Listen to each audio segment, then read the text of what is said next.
Après la conférence des investisseurs qui s'est ouverte hier à Berlin, les différents pays membres évaluent ensemble le chemin parcouru depuis le lancement du pacte en 2017. 7 chefs d'État y sont présents, dont le président du Faso. Il s'agit pour eux de redéfinir de commun accord de nouvelles stratégies efficaces pour l'avenir du partenariat. Les organisations financières internationales ont également pris part à cette rencontre animée par la chancelière allemande. Le point depuis Berlin en Allemagne avec Marguerite Douanou.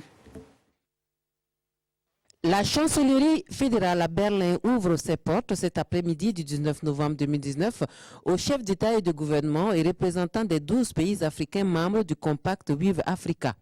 La conférence de haut niveau du Forum du G20 sur l'initiative du pacte avec l'Afrique réunit autour de la chancelière allemande dirigeants africains et représentants européens pour parler promotion des investissements privés en Afrique.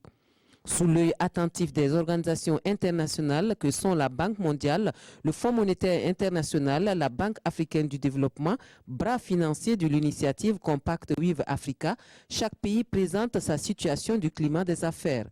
Un seul credo repris en chœur autour de cette table, travailler ensemble pour développer des programmes de réforme et des mesures de soutien pour chaque pays. Le but final de cette rencontre, c'est d'accroître les investissements privés en Afrique. Nous avons montré que dans les pays du Sahel, malgré les efforts que nous faisons pour améliorer le climat des affaires, il y a quand même la question de la sécurité qui est une question importante, qu'on ne peut pas négliger, parce que la sécurité, c'est d'abord la base de tout investissement dans un pays. Il est évident que, comme tous les autres pays, nous sommes engagés parce que la sécurité, le développement, la sécurité et l'investissement, c'est des choses qui s'adossent. Et nous ne pouvons pas dire on va attendre la sécurité avant d'investir ou on va attendre les investissements avant de faire la sécurité. Donc, il faut que nous ayons le courage de continuer à travailler dans le sens de pouvoir faire les investissements où nous pouvons les faire, de manière à soutenir ce pays pour un retour à la paix.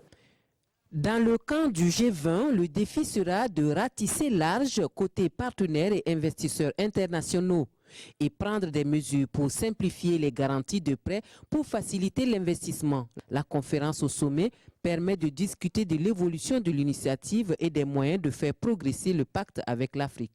Les représentants européens sont unanimes à reconnaître que l'Afrique joue un rôle clé dans le nouveau modèle de coopération à créer, un nouveau défi de développement économique et social qui met la jeunesse au centre d'intérêt, un partenariat entre égaux et bénéfique pour les différentes parties. L'Italie, qui s'apprête à prendre le flambeau du G20, s'engage dans ce nouveau partenariat et affiche sa volonté de contribuer à l'ancrage de cette nouvelle donne.